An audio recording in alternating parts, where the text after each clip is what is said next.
You're all invited to the Slumber Party Massacre Luncheon.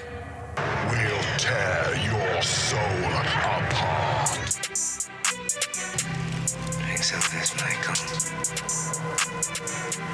Be one of us. Oh! Death has come to your little town, Sheriff. You can either ignore it, or you can help me to stop it. Candyman. Candyman.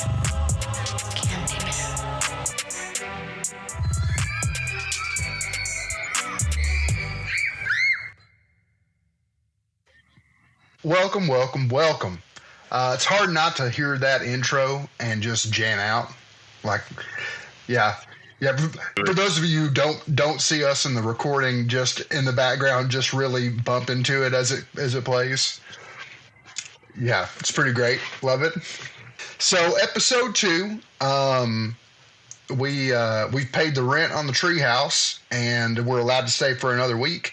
Very excited. Last week was folk horror, and it is clearly one of my favorite. I love a lot of horror, but I would say that it's pretty high up there. At least it's the flavor of the year for me. But Good one. your favorite, all-time favorite, the one that you keep coming back to, and even when we talk folk horror or creature features or anything, It's all what you bring in has elements of body horror.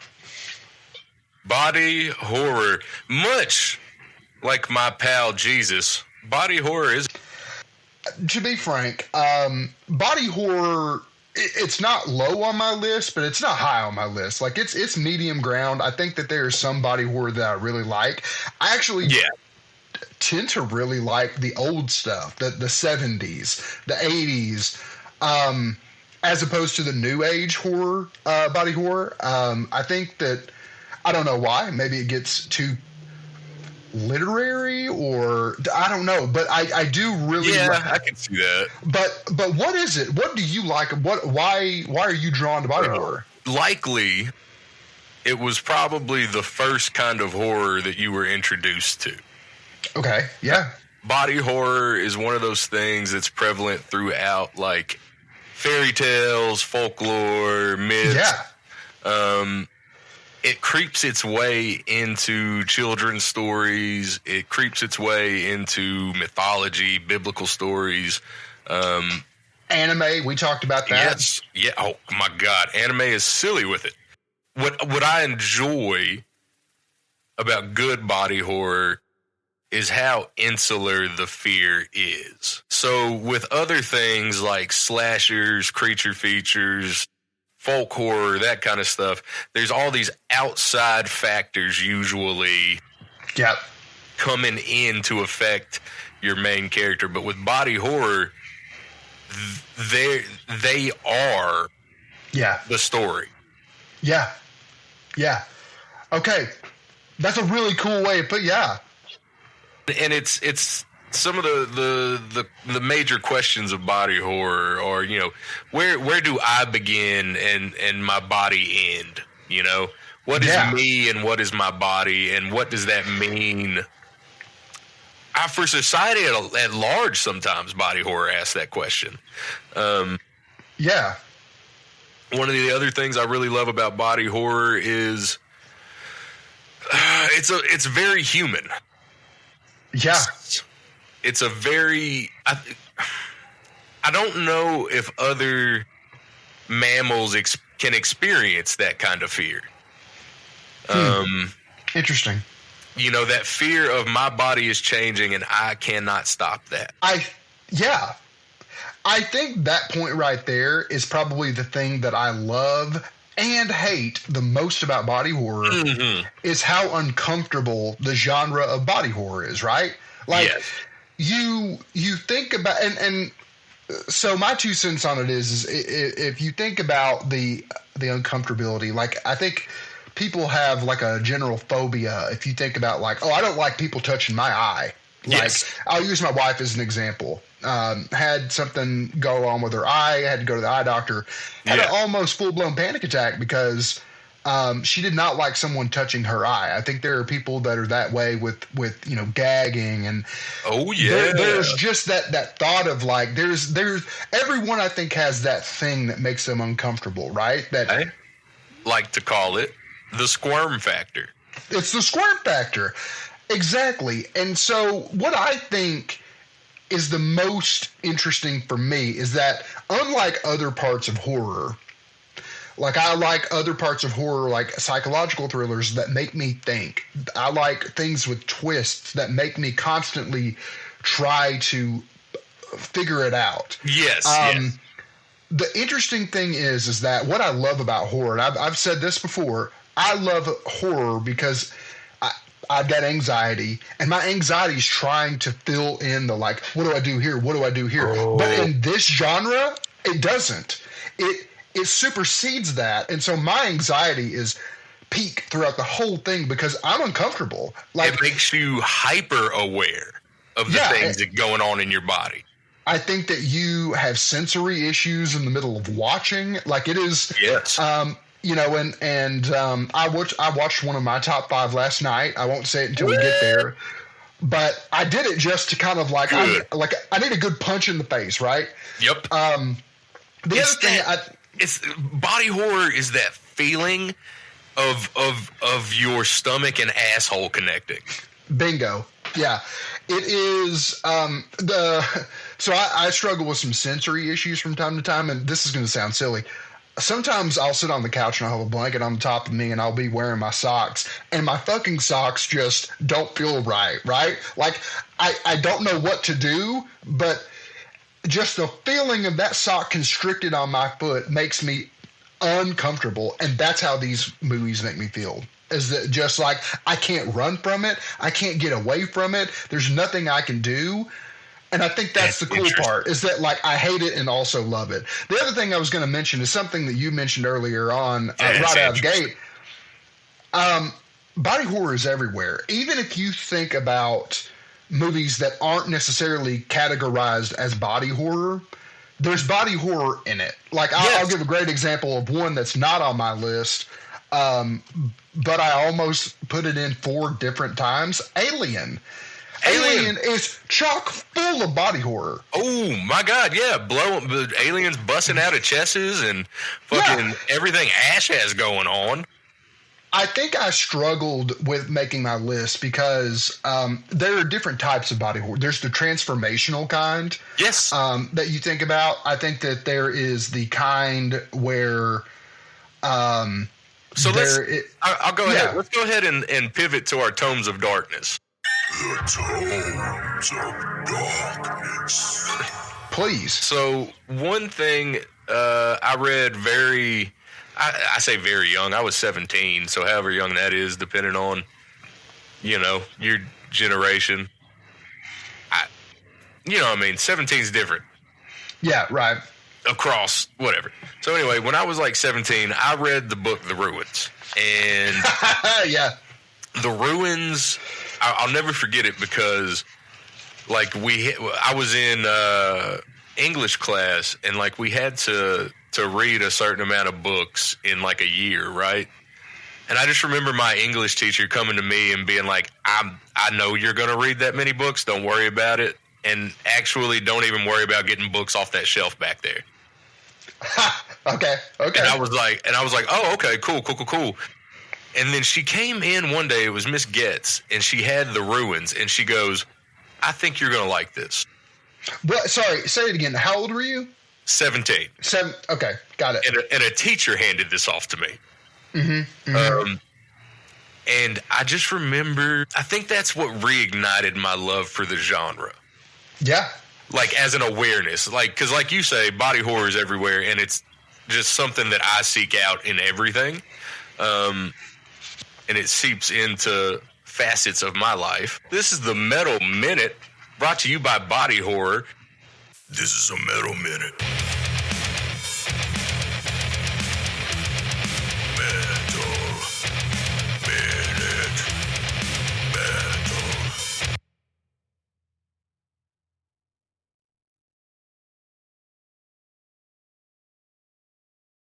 That's right. Body horror gets everywhere, including into music, especially heavy metal. One of my favorite examples of this is, of course, pretty much everything ever made by the band Cannibal Corpse, death metal band from Florida. Specifically, my favorite album, Tomb of the Mutilated. As far as body horror goes, we have the song I Come Blood. This is about shooting blood from your cock. Okay. We also have my favorite, Hammer Smashed Face.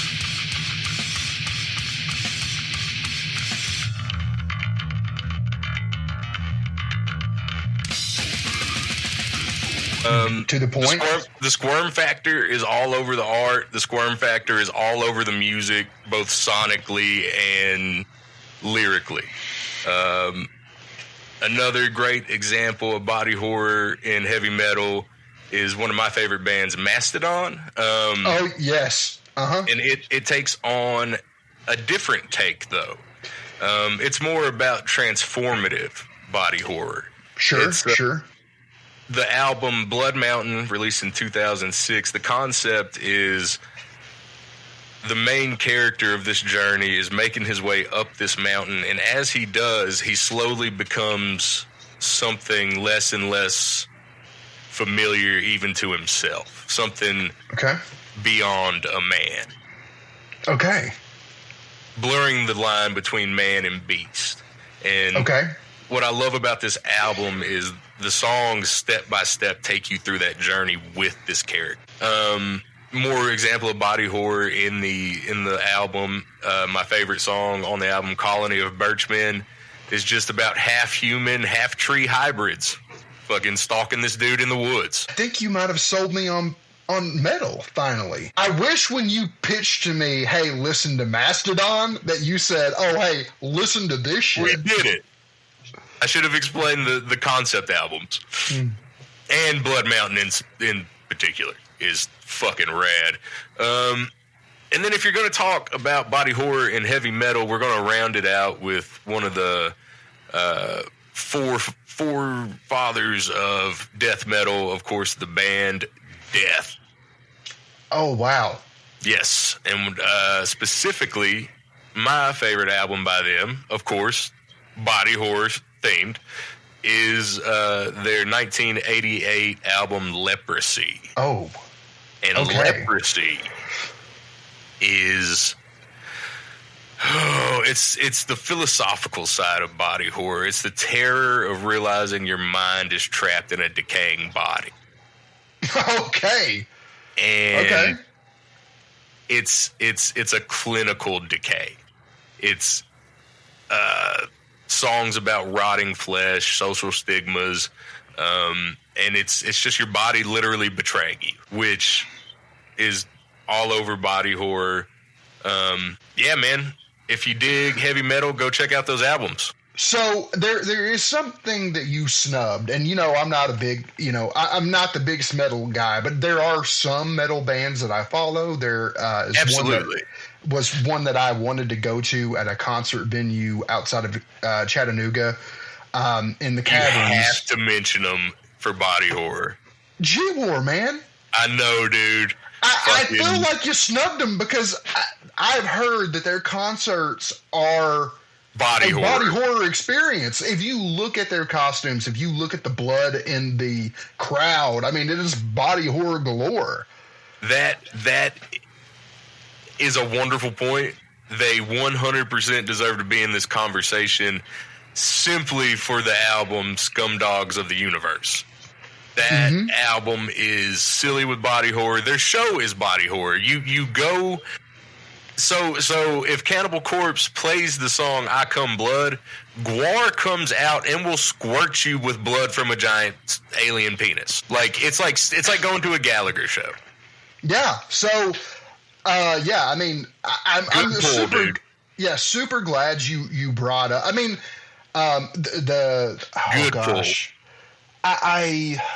I'm drawing a blank. It's gonna really bother me. There is a really good comic book that is a heavy metal band's comic book, Okay. It's going to bother me. I do. There is an Iron Maiden one. That's not the one I'm thinking of. Oh yeah. Maiden has a lot of it. Gods of Brutality is one, again, not what I'm thinking of. Well, anyway, I'll find it and I will send it to you. I remember when it came out, about 10 years ago, and being like, this is pretty cool. And we talked about it last week, but the DC comic universe's metal has body horror in it. Like, and like now, like one of the comic books that if anything, where I'm going to try to come in is, I think that you can probably stomach the body horror that I can't, or you relish that. I'm gonna relish and wallow in it. Right. And I'm good with it. I don't get squeamish, but it's not going to be my go-to. But I think that, like, one of the new Absolute Batman runs is very metal.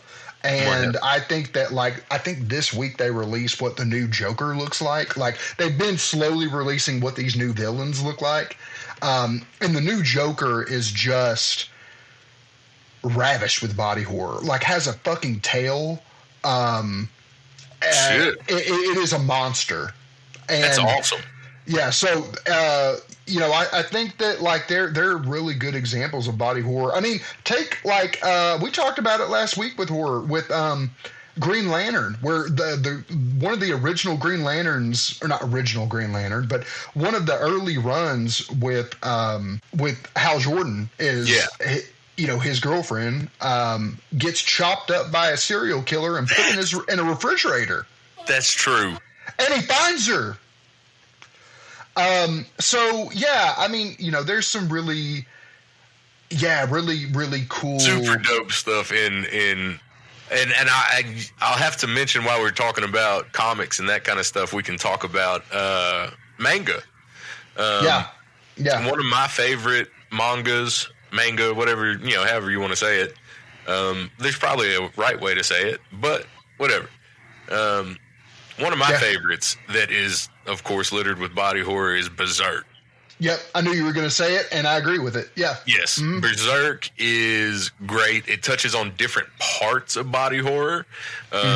There's mutations, there's violations, there's parasitic,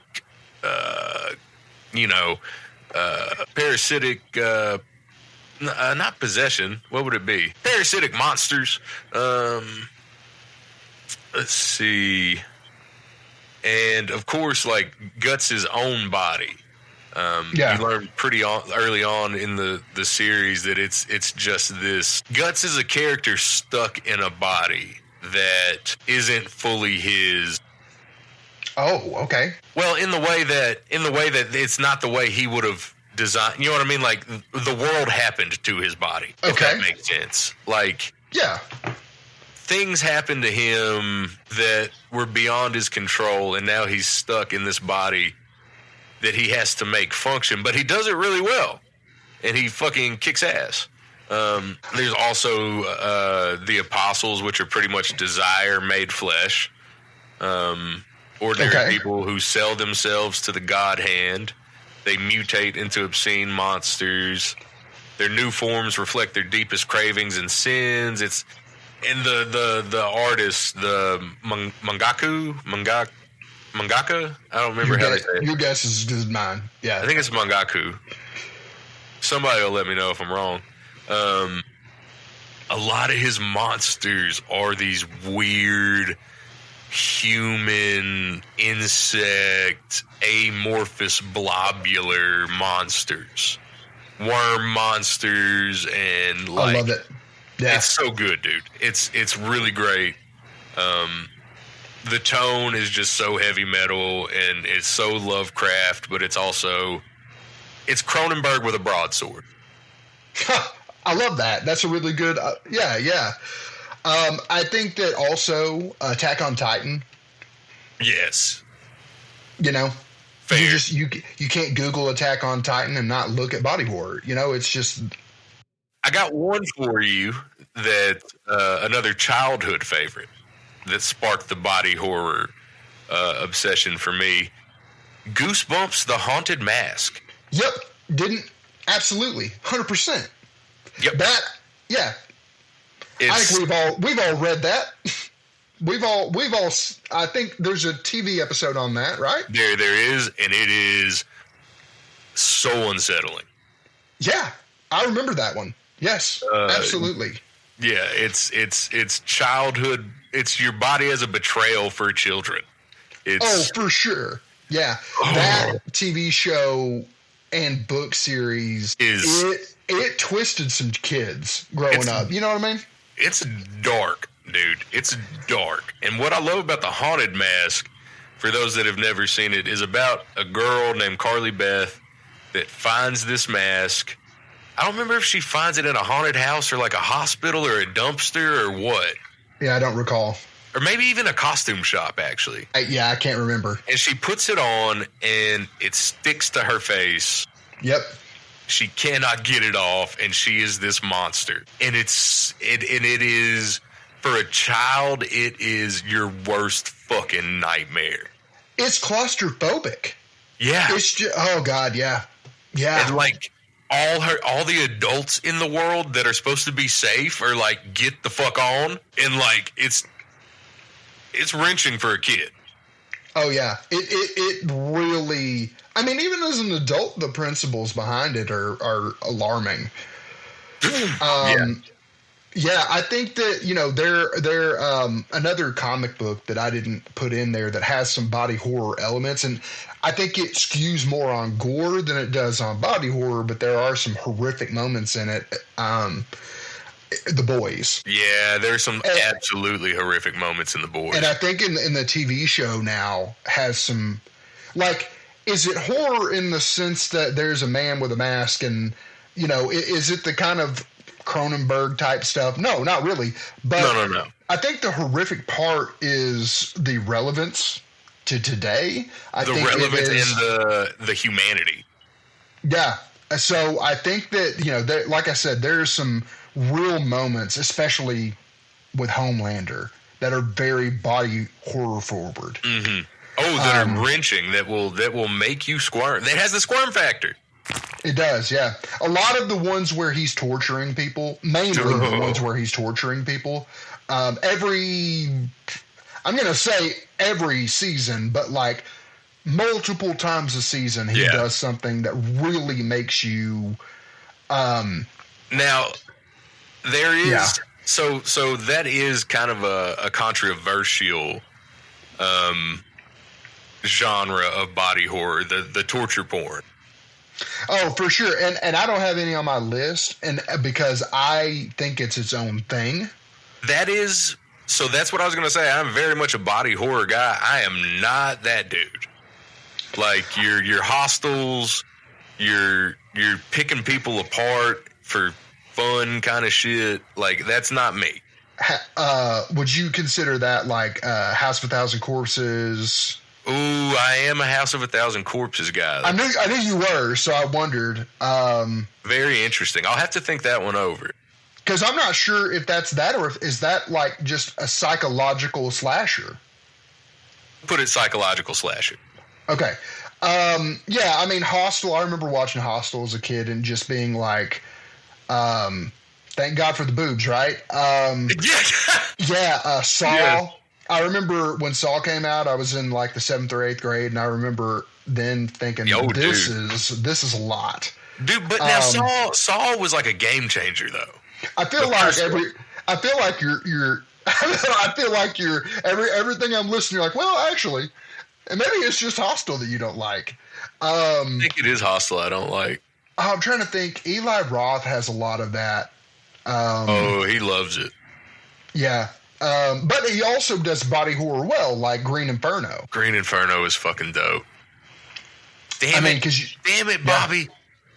You got me again. Again, like, I think it's one of those things that you could argue it either way, and I would allow you to go either way. I think that in the same way that, like, I think it maybe torture porn falls under body horror. Maybe it is its own specified thing in the same way that, like, the transformative stuff, like The Thing and The Fly. Yeah. You know what I mean? Maybe it's Yeah. it is its own thing. I don't have any on my top 5 because that's not a genre that I particularly Right. care for. Although, again, Saw is a revolutionary.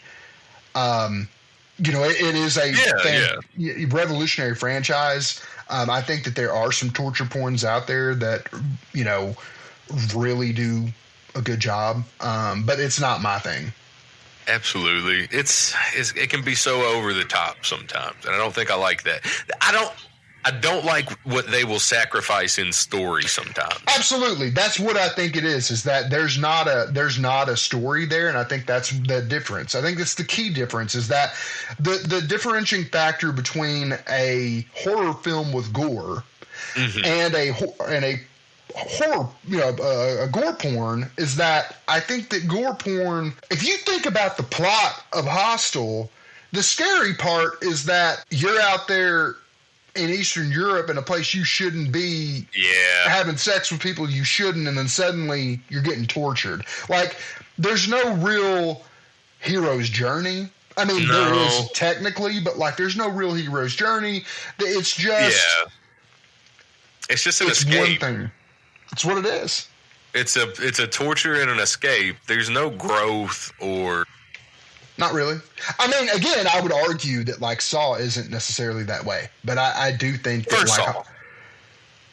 For sure. I actually have a soft spot for 2. Anything after, don't. Yeah. Because I think they just added on to it. I'm with you. And it slowly becomes, as it goes, as someone who made it to the 5th one, as it goes, it does that thing I hate of sacrificing plot for just torture people.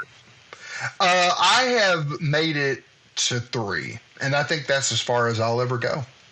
As far as you need to. Yeah. Real quick, in our tomes, while I'm thinking about it, and while we're talking anime, or we're not talking anime, but I got to mention Chainsaw Man. If you haven't seen it, Chainsaw Man. Yeah, so if you haven't seen that yet, check out Chainsaw Man. It's about a dude who is possessed by a demon. His transformations are violent and absurd. And basically he ends up with a man with a chainsaw for a face.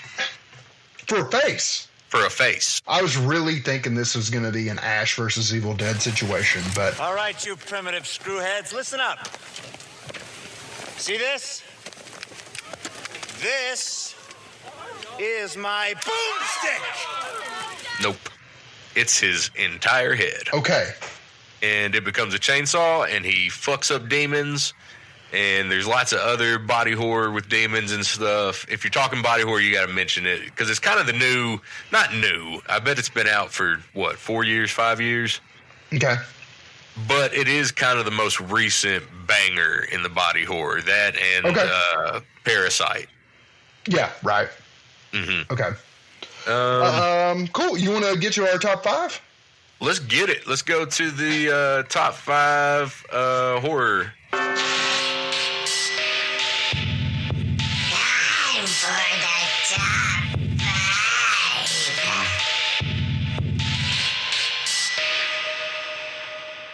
Films. Top 5 body horror films, starting with number 5. You go for it.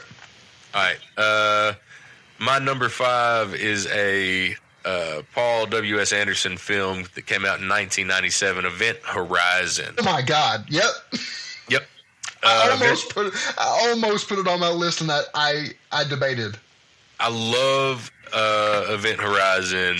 It's trauma etched into the body. It's the body as a vessel for hell. It's just it's just glimpses of bodies twisted and torn and mutilated all the way through the movie. It really is. Oh, the scene with the son in the airlock, the scene with him at the end, top to bottom. I mean, the whole thing. And again, it's that ride of we can't stop it. I don't think I texted you this, but I actually watched that about 2 weeks ago, and I did a double feature with it and with The Sphere. Fear.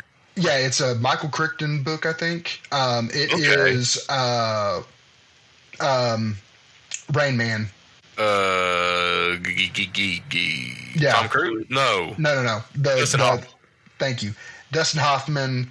That sounds. I think Sharon Stone, Samuel L. Jackson. It is like they go down to the ocean for like a first contact situation. Dude. And there's like a sphere that is alien. It's not as much body horror, but there is body horror in it. Dude, I haven't thought of that movie. I'm gonna watch that later. It's one of those things that what I was going to text you about is that there was like a very specific 1990s grit about horror that they don't do anymore. And those two movies, they're not the same in any way, but they feel the same. They make you feel while you're watching. Yeah. Like 13 Ghosts. 100%. Yep. Ghost of Mars. Ghost Ship. Ghost Ship was brutal. What's your number 5? Tusk. Got to. Yeah, so here's the thing about it. I debated, and honestly, Event Horizon was going to be my number 5. I have to put it on here because I'm such a big Kevin Smith fan. Yeah. It's so interesting because I know he took a lot of shit for that movie, but it is a serious movie wrapped in an unserious movie. It is like if you interesting. So here's the thing. Justin Long, goofball, you don't like him. He's not a likable character. There's just so much about it.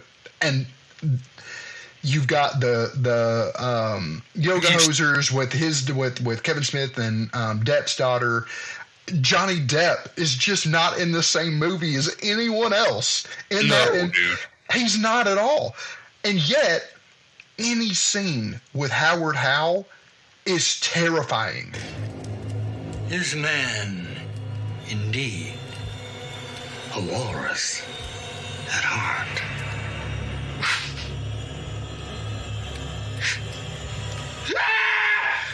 Yes. If you put Howard Howe in a different movie that's not Tusk, it is a terrifying movie. As you find out throughout the movie that he's a serial killer and that you see the other walruses down there and you get the interview and you get that he totally faked that he was a person with a learning disability. Like, he's a haunting character.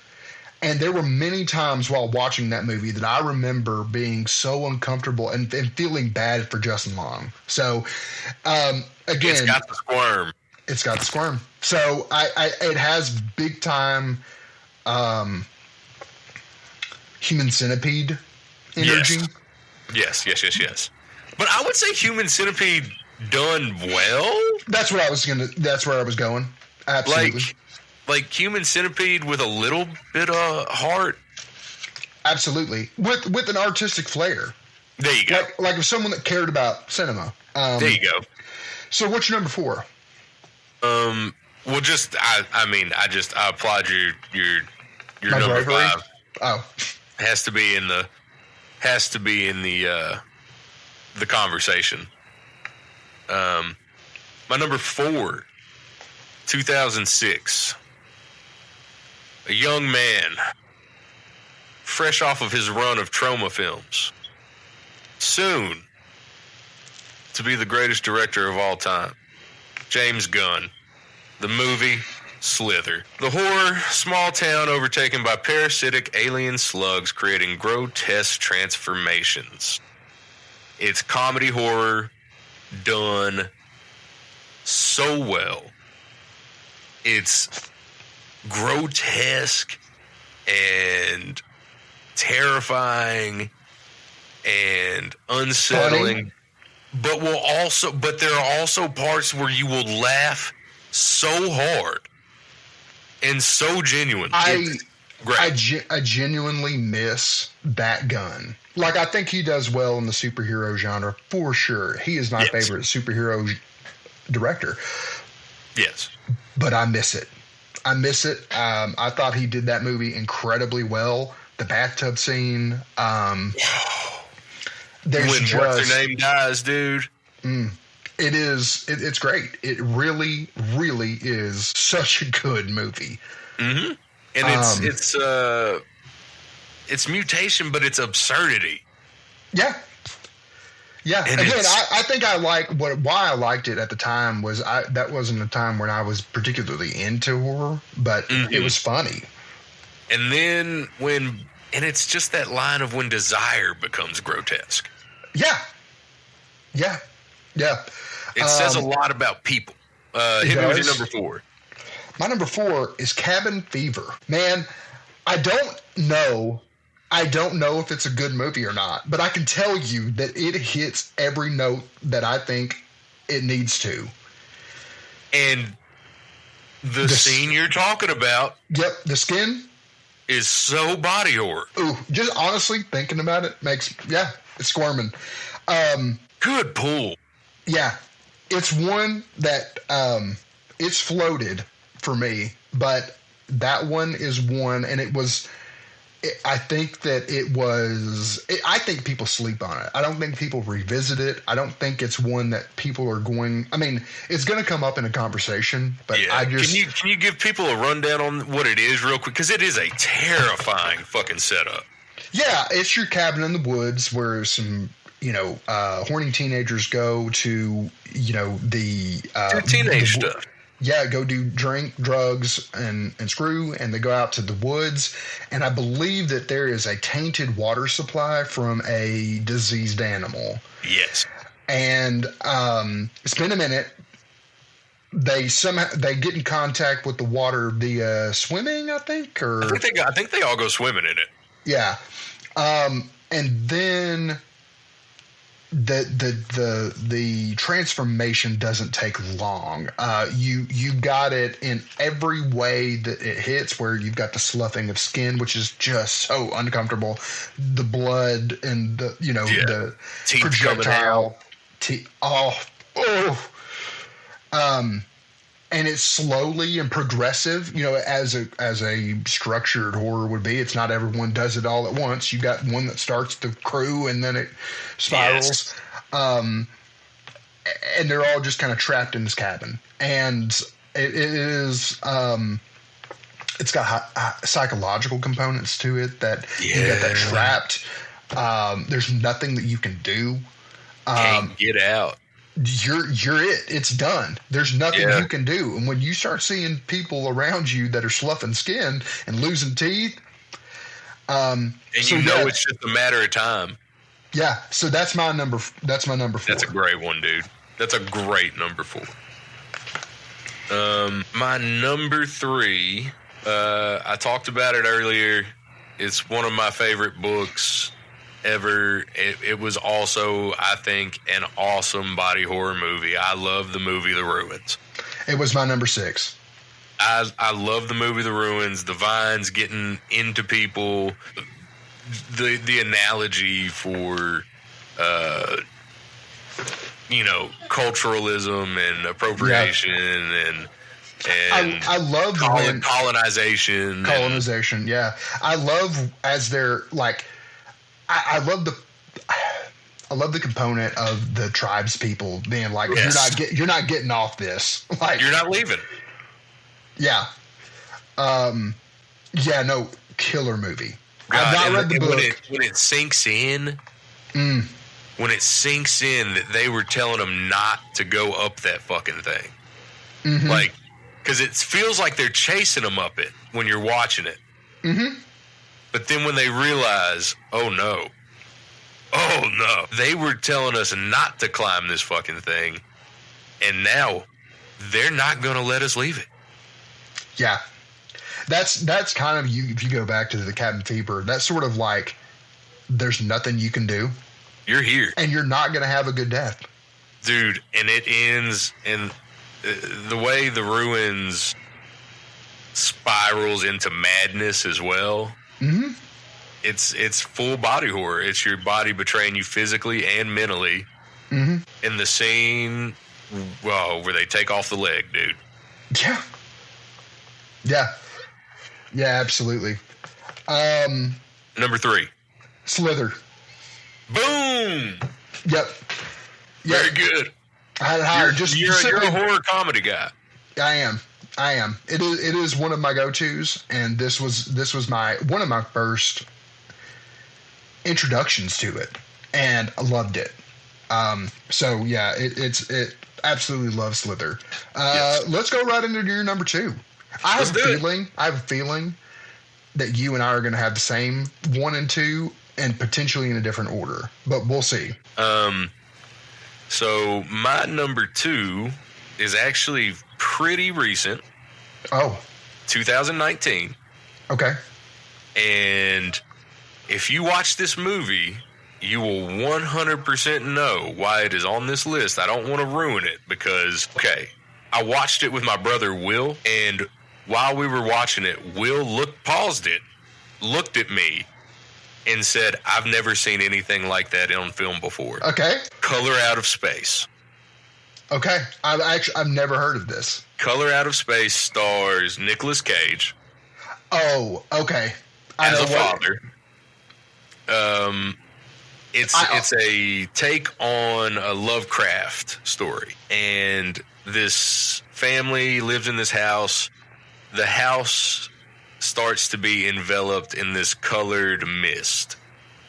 And that's really the whole setup, and awful shit starts happening and culminates in one of the most fucked up body horror scenes ever. Worse than Men.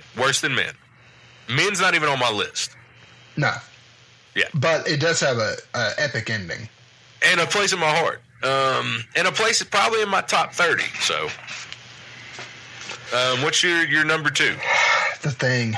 John Carpenter's The Thing. Yeah. Yeah, I watched it last night.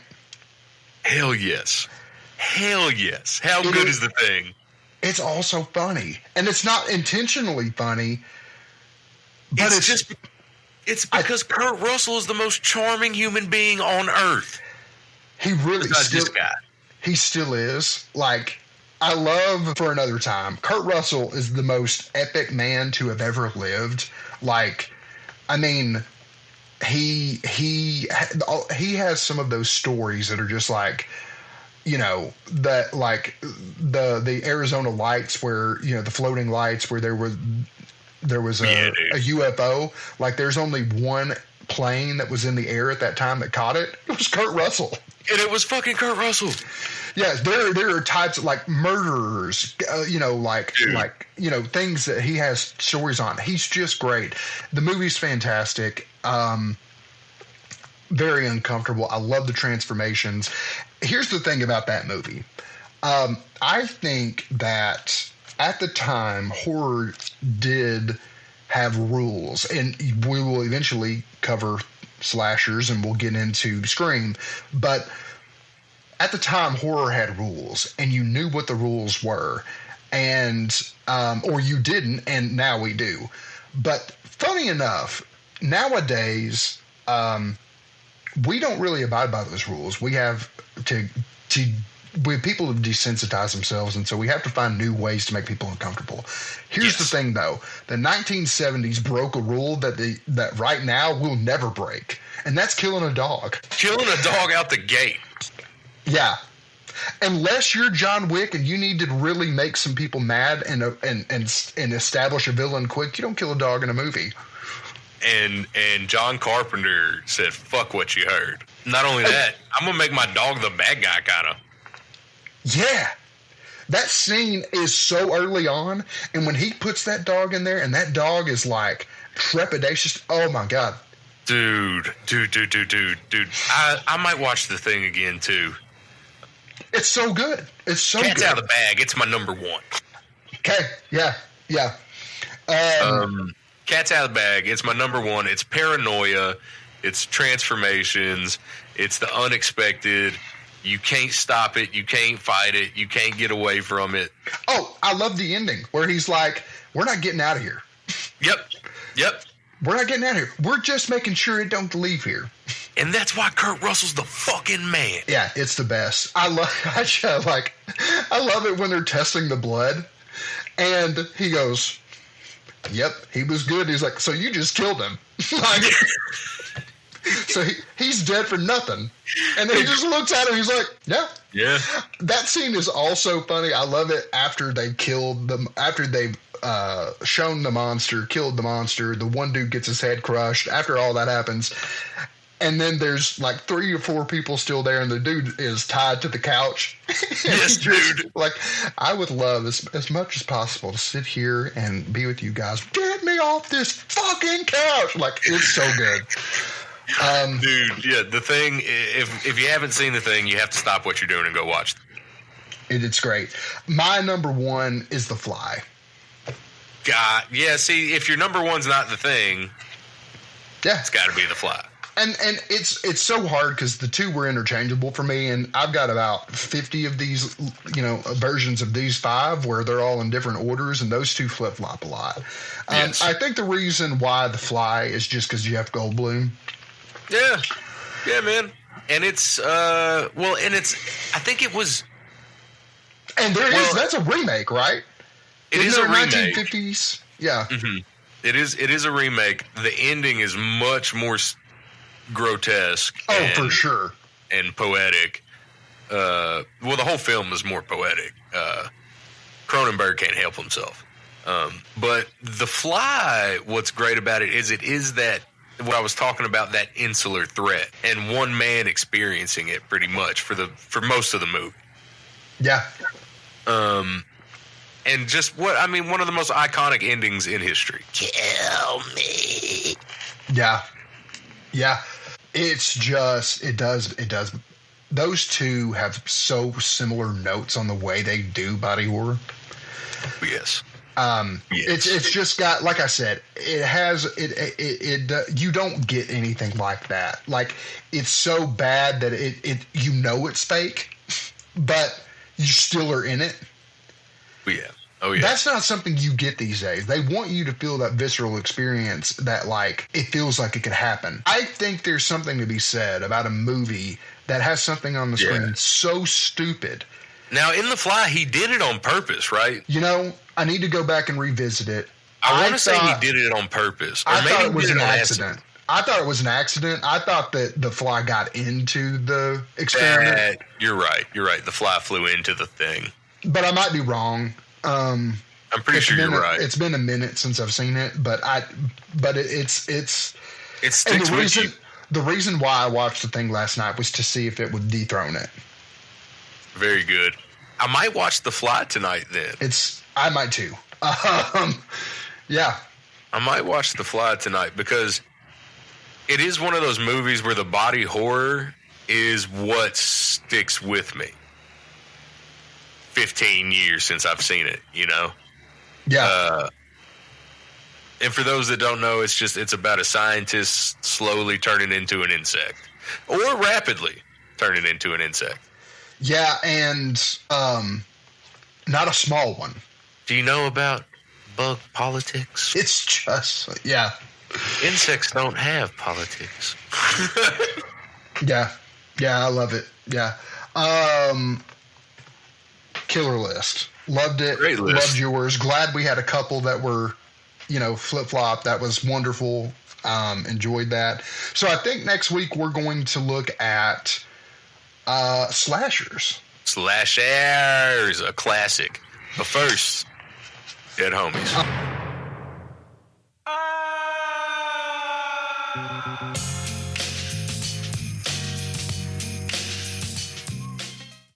Mine's coming from The Thing, my man. Yeah. I think it's the scene where I was talking about where they're on the couch and testing the blood, and they they hit the thing and the blood jumps out, and then the dude starts shaking. Yes, yeah. And he starts to morph, and the other guy just kind of looks at him like he has that moment where he knows he's fucked. And he has every room. He's one of the only people not tied down. He can get out of there, and he's just like, I'm going to die. And just head collapse. When it registers. And it's so laughably, it's hilarious. He's got him in the air. Dude, it's that thing of like, it's the same thing that makes Alien great, of like, these are just common dudes. These are dudes. Yeah. So that's it for me. Who is your dead homie? My dead homie is going to another Cronenberg film. It is the head explosion from Scanners. Mm-hmm. I love Scanners. The head explosion makes me laugh every time. It's just so over the top and absurd and grotesque. One of the most famous, death scenes in horror history. The head explosion from Scanners. Also Cronenberg, right? Also Cronenberg. Fantastic. Big Cronenberg guy, if you hadn't picked up on that. 2 episodes in, and you've mentioned him multiple times. Yeah. One of my other favorite movies, Cronenberg, is just in it. Nightbreed. Oh. I don't think I knew that. Yeah, Cronenberg plays the therapist in Nightbreed. I'll be damned. Did not. Mm-hmm. Yeah, and the therapist and the main villain of the movie. But you don't find that out till later. Got it. Fantastic. So next week we'll get into slashers. That brings us to the end of body horror. All you creepy crawlies and ookie spookies, get out there and check out the body horror. Figure out what you can handle on the squirm scale. And just when you think that you found your limit, find something else. Ooh. Go a little further, push yourself just a little further. I like that. We're going to leave you guys with that. We'll catch you next week. Drink some of this, Michael. Be one of us. Oh! Death has come to your little town, Sheriff. You can either ignore it or you can help me to stop it.